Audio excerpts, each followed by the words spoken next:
All right, today we're going on a really fascinating journey. It's a journey into the mind, following a map that was laid out in ancient texts. A map, they say, leads directly to liberation. So let's kick things off with a question. What if there was an actual map for achieving ultimate mental peace?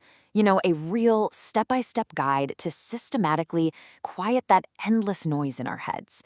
A way to just dismantle the sources of our stress, one layer at a time. Well, that ancient map, it's called jhana. Now, that word itself is pretty powerful. It literally means to burn away or to absorb. We're talking about burning away all that mental static, the background noise, and completely absorbing the mind in this deep, unshakable stillness. And look, this isn't just about feeling a little calm for a few minutes. This is way deeper. It's like a profound re-engineering of your entire consciousness. Okay, so where do we even begin with a journey like this? Well, the interesting thing is, it doesn't start with forcing the mind to do anything. It's all about creating the right conditions, the perfect environment for the mind to just settle down all by itself. So the first big landmark you'll hit on this map is this state of honestly profound joy. The old texts have this beautiful way of putting it. They say it's born of seclusion, filled with rapture and happiness. And the key thing here is, this isn't a joy you have to chase or manufacture. Nope, it's something that just bubbles up on its own naturally when you finally give yourself a break from all the sensory overload. So you're probably wondering, how do I get there, right? Well, the texts are super clear about this. They lay out 4 prerequisites, 4 things that have to be in place. First up, physical seclusion.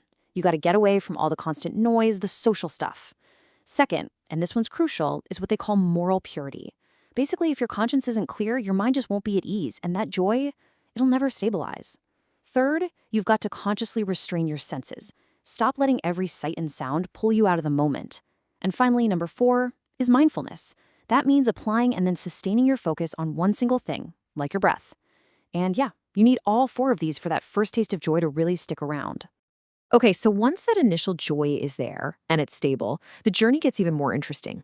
It's like the meditator starts taking off heavy coats, shedding the most active, clunky parts of the mind and moving into this incredibly profound stillness. And you can see this progression so clearly here. With each of these first 4 stages, another layer of mental activity just gets let go. So you start with releasing that pull of sense desire in the first stage. Then, in the second, you let go of the constant churn of thinking and analyzing. The third stage is interesting. You actually move beyond that initial thrilling rapture into a much quieter, more stable kind of happiness. And finally, the fourth stage, this is a big one. It goes beyond both pleasure and pain, landing in the state of pure, profound neutrality. Yes, so this fourth stage is absolutely crucial. By this point, the mind is resting in this state of perfect, totally alert neutrality. The texts call it purity of mindfulness by equanimity. Just think about that. It's completely free from all the emotional push and pull we live with every day. And it's this incredibly stable, clear platform that becomes the launch pad, the gateway to the even deeper, formless states that are coming next. All right, so from this super stable platform, the journey takes a pretty radical turn. This is where things get wild. The focus is no longer just on purifying the mind. Now it's about deconstructing the very idea of a physical, separate self.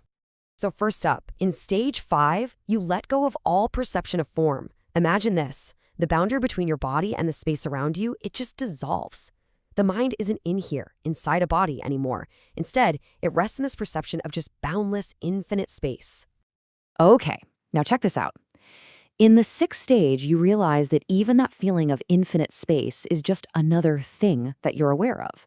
It's an object. And so the identity of the observer, that I who is watching the space, it collapses. It just falls away. And what's left? Nothing but pure objectless knowing. Infinite consciousness. And just when you think it can't get any more subtle, it does.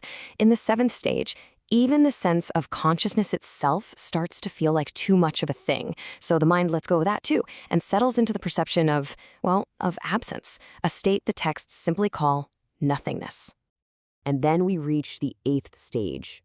At this point, the mind is so incredibly refined, so subtle, that it can barely even recognize itself. It's a state that's described as neither perception nor non-perception. I mean, wow. This is the absolute edge, the final limit of what we call conditioned existence. The reality that we build every moment with our senses and our thoughts. And that brings us to the final step, the ultimate destination on this map, a state that goes completely beyond any form of experience you or I could possibly even imagine. This is it, the ninth and final stage, cessation. And what happens here? Well, everything stops. All perception, all feeling, all consciousness, it all completely, though temporarily, just stops. The entire machinery of the mind simply shuts down. And this quote really gets to the heart of why someone would even do this. It highlights the ultimate purpose of the whole journey. See, all these stages, they're like a training ground for a deep, penetrating wisdom. As it says, wisdom can go as deep as perception can go. But that final goal, true liberation, is something that lies completely beyond perception itself. So let's just take a step back and recap this entire incredible journey. When you look at it all laid out, you can really see how each stage systematically deconstructs a core part of what we think of as me, right? It starts with our attachment to simple sense desire, moves through our identification with our thoughts and emotions, and then just keeps going, dismantling our sense of body, of being a witness, of existence itself, and finally the very fabric of experience. And so this entire map really leaves us with a pretty profound question to chew on, doesn't it?